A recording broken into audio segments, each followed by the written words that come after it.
नमस्कार, मेरा चैनल में आप लोगों का फिर से स्वागत है। मेरा नाम है शंकुनाथ मिश्रा और आई होप अब सभी लोग अच्छे हैं। अभी सिचुएशन कोविड का सिचुएशन थोड़ा नॉर्मल हुआ है, मगर हम लोगों को पूरी सावधानी बरतनी है क्योंकि आने वाले दिन पे थर्ड वेव आने का चांसेस बहुत ज़्यादा है। तो इसके लिए आईसीएमआर ने भी नोटिफिकेशन जारी कर दिया है कि हम लोगों को सचेत रहना है। तो आप लोगों से अनुरोध होगा कि कृपया सेफ रहिए, हेल्थ कॉन्शियस रहिए और जो भी प्रिकॉशंस है वो आप लोग लीजिए। तो आज का इस वीडियो का जो सब्जेक्ट होगा वो कंटेंट होगा। देखिए दोस्तों, मैंने लास्ट 3 अगस्त को एक वीडियो बनाया था और अपलोड भी किया है। उसमें मैंने मेरा जो सब्जेक्ट था वो था कि लिस्ट ऑफ डॉक्यूमेंट्स क्या क्या है जो जुगाड़ करना है अनमैरिड, विडोड और डाइवोर्स डॉटर का फैमिली पेंशन का ग्रांट के लिए। अभी उसका डिस्कशन के बाद मेरे पास बहुत सारा कमेंट आया, फोन कॉल्स भी आया दोस्तों से कि जो फॉर्म्स है, एफिडेविट्स है, इसके बारे में कोई क्लियर आइडिया बहुत ही बेनिफिशियरीज के पास नहीं है। तो आज के इस वीडियो के माध्यम से हम लोग रेलवे का, इंडियन रेलवे का इशू है, इंडियन रेलवे का सब्जेक्ट है। ओके, रेलवे का एक स्टैंडर्डाइज और यूनिफाइड फॉर्म इंट्रोडक्शन इसका हो चुका है, जिसके माध्यम से सारे टाइप का, सारे कैटेगरी का बेनिफिशियरीज जैसे unmarried daughter, widowed daughter, divorce daughter, disable children, dependent parents, dependent siblings, ये सभी बेनिफिशियरीज जो फैमिली पेंशन के लिए एलिजिबल होता है after the death of pensioner and spouse, वो लोग एक ही फॉर्म के माध्यम से अपना जो फैमिली पेंशन का एप्लीकेशन हो वो डिपार्टमेंट में डाल सकता है। और इस जो फॉर्म है, इस फॉर्म का इंट्रोडक्शन इंडियन रेलवे का पहले साउथ ईस्टर्न रेलवे में इम्प्लीमेंट किया गया है। 2018 से ही ये इस फॉर्म का, ये स्टैंडर्डाइज और यूनिफाइड जो फॉर्म है, इसका इंट्रोडक्शन और इम्प्लीमेंटेशन साउथ ईस्टर्न रेलवे में हो चुका है। आई होप कि दूसरा भी रीजन में, दूसरा भी जोन्स में इसका इम्प्लीमेंटेशन ऑलरेडी हो चुका है।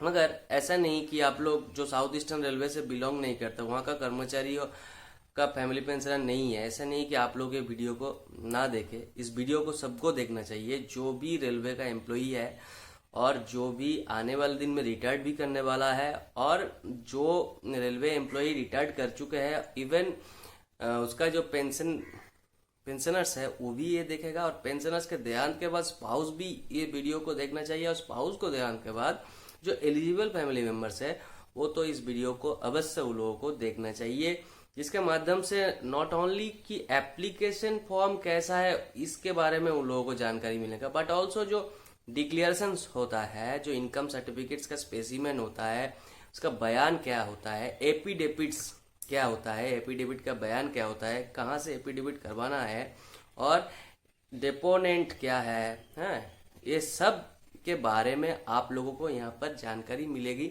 इस फॉर्म के माध्यम से। पहले क्या होता था, डिपार्टमेंट से आप लोगों को फॉर्म 10 और दूसरा कुछ फॉर्म्स दिया जाता था, अलग अलग बेनिफिशियरी का अलग अलग टाइप का फॉर्म भी रहता था। आप लोगों को बोला जाता था ये सब डॉक्यूमेंट्स आप लेके आइए, तब जाके फैमिली पेंशन का प्रोसेस इनिशिएट होगा। ठीक है, तो आप लोगों के पास क्लियर कोई आइडिया नहीं रहता था। फॉर्म मिल जाता था कि एफिडेविट का बयान कैसा होगा, कहाँ जाएगा एफिडेविट करवाने, इनकम सर्टिफिकेट कहाँ से लेंगे, इनकम सर्टिफिकेट का बयान कैसा होगा। तो ये सारे जो मुद्दा है, इस मुद्दा को बारीकी से गो थ्रू किया गया बाय रेलवे डिपार्टमेंट। फिर रेलवे का साउथ ईस्टर्न जो जोन है, वहाँ का जो जनरल मैनेजर साहब है, प्रिंसिपल अकाउंटेंट साहब जो है, जो पेंशन और पर्सनल ऑफिसर्स जो है, वो लोग इस सिद्धांत पे आया है कि हम लोग ये जो प्रोसेस है और ये जो बेनिफिशियरीज है, जो फैमिली पेंशन के लिए हकदार होता है, इन लोगों का सफर को बहुत परेशानी को थोड़ा घटाया जा सके। क्या कि एक यूनिफाइड और स्टैंडर्डाइज फॉर्म बनाया जा सके, उसमें सारे तरह का स्पेसिमेन भी रहेगा कि एफिडेविट का बयान कैसा होगा, इनकम सर्टिफिकेट का बयान कैसा होगा, दूसरा जो भी नेसेसरी डॉक्यूमेंट्स है वो क्या क्या होगा, इसके बारे में पूरा उस फॉर्म के अंदर ही जानकारी दिया रहेगा, ताकि जो फैमिली पेंशनर्स है उसको इधर उधर कोर्ट, फिर वकील, फिर साइबर कैफे, फिर ड्राफ्ट्समैन इसके पास चक्कर ना करना पड़ा और उसका समय भी बचे और पैसा भी बचे। तो चलिए हम लोग सीधे जाएंगे स्क्रीन के तरफ। स्क्रीन में हम लोग स्टेप बाय स्टेप एक्सप्लेनेशन देंगे आप लोगों को इस फॉर्म का बारे में। फॉर्म थोड़ा लंबा है, थोड़ा आप लोगों को कीप योर पेशेंस, भी वीडियो थोड़ा खींचा जाएगा, मगर वीडियो को अंत तक आप लोगों को देखना पड़ेगा। कहीं भी आप लोग स्किप मत कीजिएगा, क्योंकि एक के साथ एक इंटरलिंक्ड है। अगर कोई भी पार्ट आप लोग स्किप करते हैं तो आपको समझने में दिक्कत आ सकता है, फिर आपको रिप्ले करना है, फिर देखना है, तो आपका टाइम भी बर्बाद हो सकता है। तो वीडियो को एट ए स्ट्रेच पूरा देखिएगा, और जो जहाँ पर भी आप लोगों को समस्या आएगा तो मुझे प्लीज़ आप लोग कमेंट दे सकते हैं। प्लीज़ मुझे कमेंट बॉक्स में कमेंट दीजिए, मुझे मेल करिए, मैं हर एक प्रश्न का आप लोगों को उत्तर दूंगा। हाँ, अगर फ़ोन नंबर आप लोगों को चाहिए तो अवश्य मुझे मेल करना पड़ेगा। स्पेसिफिक केस में मैं अवश्य सभी पर्सन से, सभी मेरा व्यूअर से बात करेंगे। तो स्क्रीन से जाने से पहले फिर से आप लोगों से अनुरोध होगा कि जो भी मेरे चैनल पे नया है और जो मेरा चैनल को रेगुलर देख रहे हैं मगर अभी तक सब्सक्राइब नहीं किए हैं, तो उन लोगों से अनुरोध है कि कृपया सब्सक्राइब कर दीजिए और बेल आइकन को प्रेस कीजिए, ताकि आने वाले वीडियोस का नोटिफिकेशन आप लोगों के पास तुरंत पहुंच जाए। वीडियो को शेयर कीजिएगा, मैक्सिमम पीपल इससे बेनिफिट पा सके। वीडियो को जरूर अच्छा लगा तो लाइक कीजिएगा।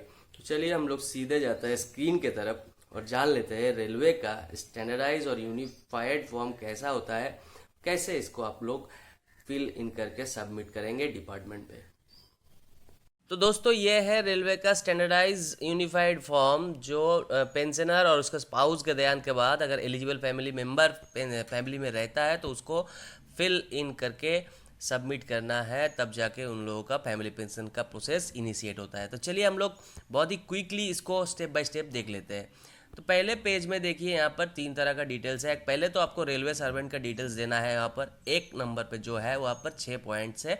6 पॉइंट्स में बारीकी से आपको जैसे उनका नाम, डिपार्टमेंट कहाँ से लास्ट रिटायर्ड किया था, डेट ऑफ रिटायरमेंट देना है, मैरिटल स्टेटस देना है, डेट ऑफ डेथ देना है उनका, पीपीओ नंबर देना है उनका, कहाँ कौन बैंक से उन्होंने लास्ट पेंशन ड्रॉ किया है वो भी देना है। उसके बाद स्पाउस का भी डिटेल्स देना है। स्पाउस का नाम ब्लॉक लेटर्स में दीजिएगा, अवश्य सभी नाम आप लोग ब्लॉक लेटर्स में दीजिएगा। डेट ऑफ डेथ और रीमैरेज उनका दीजिएगा, कौन सा बैंक में उसका पेंशन आ रहा तो वो भी दीजिएगा, और रेसिडेंशियल एड्रेस क्या है उसका वो भी दीजिएगा। उसके बाद 3 नंबर पर देखिए एप्लीकेंट डिटेल्स है। यहाँ पर आपका नाम देना है, आपका भी जो भी सारा डिटेल्स है वो स्टेप बाय स्टेप देना है। पहले आपका नाम ब्लॉक लेटर्स में दीजिएगा, क्या रिलेशनशिप था आपका डिजीज रेलवे गवर्नमेंट सर्वेंट के साथ और स्पाउस के साथ, फुल पोस्टल एड्रेस आपका दीजिएगा, कौन सा बैंक में आपका पेंशन घुसेगा वो भी डिटेल्स आपको देना पड़ेगा, डेट ऑफ बर्थ आपका देना पड़ेगा, मंथली इनकम आपको देना पड़ेगा, दूसरा कोई सोर्स अगर इनकम है जैसे दूसरा कोई पेंशन है वो भी आपको देना पड़ेगा, पर्सनल आइडेंटिफिकेशन मार्क्स अगर आपका किसी है, कट मार्क कुछ भी है तो भी यहाँ बैठाना पड़ेगा। ऊपर में दाहिने तरफ कोना पे आपको अपना फोटो लगाना पड़ेगा अपने सिग्नेचर के साथ, कोई भी दूसरा अटेस्टेशन यहाँ नहीं चलेगा, अपना अटेस्टेड, अपना सेल्फ अटेस्टेड यहाँ पर कीजिएगा। चलिए नेक्स्ट फॉर्म में जाते हैं। यहाँ पर देखिए सेग्रीगेट किया गया है, अलग अलग बेनिफिशियरीज के लिए अलग अलग पॉइंट वाइज आपको कॉलम फिलअप करना है। आपका अगर यहाँ पर डिसेबल चिल्ड्रन का कैटेगरी है तो उस वाला पॉइंट्स को ही आप लोग गो थ्रू करेंगे और फिल इन कीजिएगा। अगर विडो डॉटर है तो उसको फिल इन कीजिएगा, बाकी को NA करके नॉट एप्लीकेबल करके निकल जाइएगा। तो देखिए यहाँ पर डिसेबल चिल्ड्रन के लिए क्या लिखा है, यहाँ पर लिखा गया name and address of competent medical board, कहाँ से आपको डिसेबल सर्टिफिकेट मिला है उसका नेम एंड एड्रेस देना है, किस डेट पे आपको डिसेबिलिटी सर्टिफिकेट इशू है वो देना है, नेचर और परसेंटेज ऑफ डिसेबलमेंट आपको देना है, किस टाइप का आपका डिसेबलमेंट है और आपका परसेंटेज कितना है, एड्रेस आपका नॉन नेचुरल गार्जियन अगर है, in case of mentally retarded person childrens, जो डिजीज गवर्नमेंट सर्वेंट है, जो पेंशनर है, जो गवर्नमेंट एम्प्लॉय है, वो एक व्यक्ति को नॉमिनेट करके जाता है as a guardian of such children, तो वहाँ पर इसका नाम देना है, उसका एड्रेस देना है, रिलेशनशिप देना है, नेम अथॉरिटी, किस अथॉरिटी ने वो गार्जियनशिप को अप्रूव किया है वो भी देना है। रेलवे बोर्ड भी हो सकता है, उसका ये हमेशा एक बोर्ड रहता है जो इस गार्जियनशिप को अप्रूव करता है, और दूसरा भी बोर्ड कॉम्पिटेंट अथॉरिटी रह सकता है। यहाँ पर विडो डॉटर के लिए क्या क्या कॉलम से देखिए, नेम ऑफ हस्बैंड है, उसका हस्बैंड का नेम है, डेट ऑफ मैरिज देना है, date of death of husband देना है। डाइवोर्स डॉटर के लिए क्या क्या कॉलम है, नेम ऑफ हस्बैंड है, डेट ऑफ मैरिज है, date of filing divorce proceedings है, डेट ऑफ डिक्री है। यहाँ पर मान लीजिए मेरा डाइवोर्स डॉटर, विडो डॉटर और अनमेरिड डॉटर का एक वीडियो ऑलरेडी बनाया गया हुआ है, वहाँ पर एलिजिबिलिटी क्राइटेरिया मैंने ऑलरेडी बोल दिया है क्या कि आपको डाइवोर्स का केस पिता माता का जीवित अवस्था में ही करना है। ये नहीं कि आप उसका देहांत के बाद डाइवोर्स का केस किए हैं और डिग्री पाई है और फिर आप फैमिली पेंशन के लिए क्लेम कर रहे हैं तो आप इन एलिजिबल है, यहाँ पर फैमिली पेंशन नहीं क्लेम कर सकते हैं। अब चाइल्डलेस विडो के भी है, ये भी प्रोविजन है कि विडो रीमैरेज कर लेता है। स्पाउस के केस में बता रहा हूँ, स्पाउस के फेवर में बता रहा हूँ कि विडो अगर शादी भी कर लेता है मगर उसको चाइल्डलेस रहना है तब जाकर फैमिली पेंशन कंटिन्यू होता है। तो वहाँ पर date of remarriage, name of person with remarried, present address उसका देना है। बट डिपेंडेंट पेरेंट्स का भी डिटेल्स देना है, जहाँ पर पहले तो मदर को नाम देना है फिर फादर का नाम देना है। पहले ही बोला गया है मदर को पहले फैमिली पेंशन मिलता है फिर फादर को। डेट ऑफ रीमैरेज, अगर स्पाउस था, डिजीज गवर्नमेंट सर्वेंट का स्पाउस था, स्पाउस को दूसरा शादी हो गया है तो यहाँ पर उसका नाम दीजिएगा। और अगर शादी हो भी गया है मगर चाइल्डलेस है तब नहीं चलेगा। अगर चाइल्ड भी है और शादी भी हो चुका है तब उसका नाम दीजिएगा, क्योंकि वो इल एलिजिबल है। उसके बाद ही आप लोग डिपेंडेंट पेरेंट्स लोग पेंशन के लिए एलिजिबल होता है। उसके बाद फैमिली में जो भी डिजीज गवर्नमेंट सर्वेंट का सर्वाइविंग चिल्ड्रन का देहांत हो गया है उसका भी कौन डेट में देहांत हुआ है उसका नाम और डेट ऑफ डेथ आपको देना है।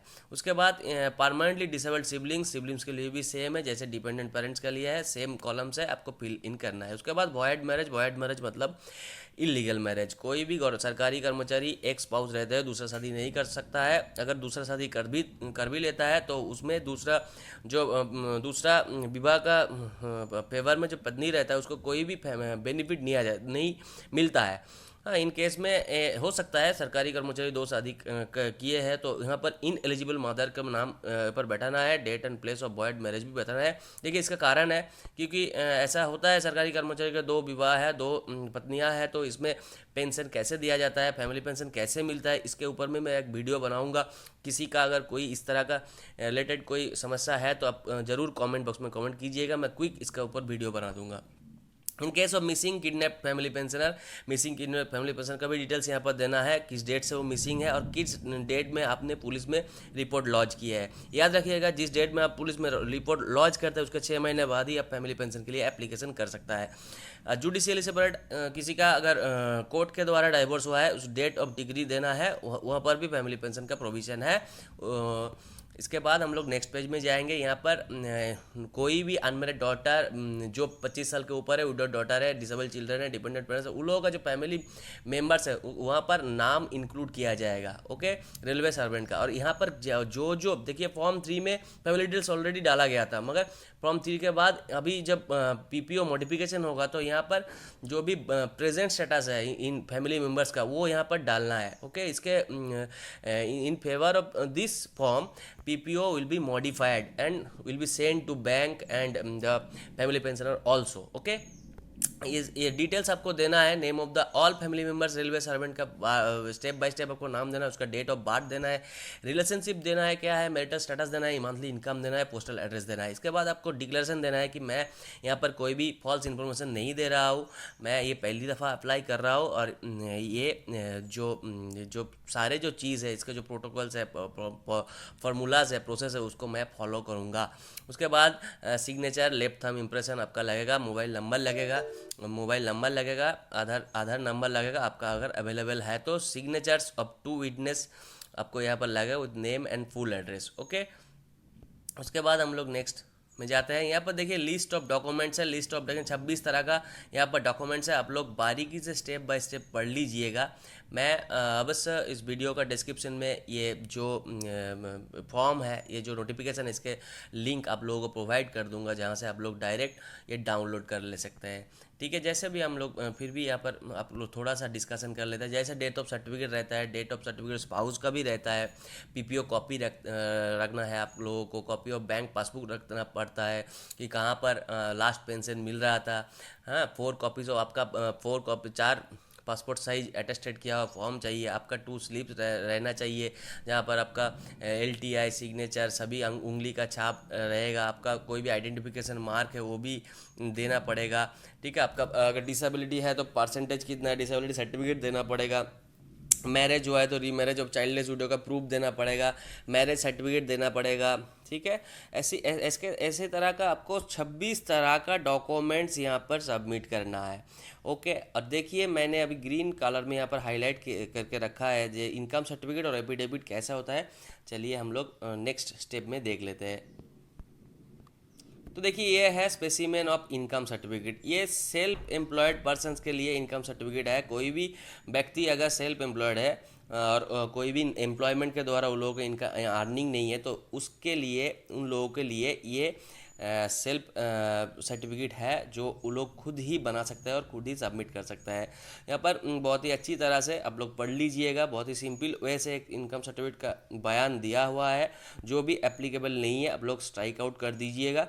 ओके, तो नेक्स्ट अब हम लोग एफिडेविट पे जाते हैं। देखिए एफिडेविट यहाँ पर दिया हुआ है। एफिडेविट पहले तो स्टेप में प्राइमरी स्टेज में सभी का एक ही तरह का होगा। इसके बाद देखिए यहाँ पर 5 नंबर से शुरू होता है। In case of window daughter अलग सा एक एफिडेविट है कि मेरा इस दिन शादी हुआ था, मेरा हस्बैंड ये काम करते हैं, वो इतना दिन पे एक्सपायर हो गया, ठीक है, और वो एक्सपायर के जो डेट ऑफ डेथ का सर्टिफिकेट और डेथ सर्टिफिकेट इशू किया है उसका अथॉरिटी का भी नाम एंड एड्रेस यहाँ पर देना है।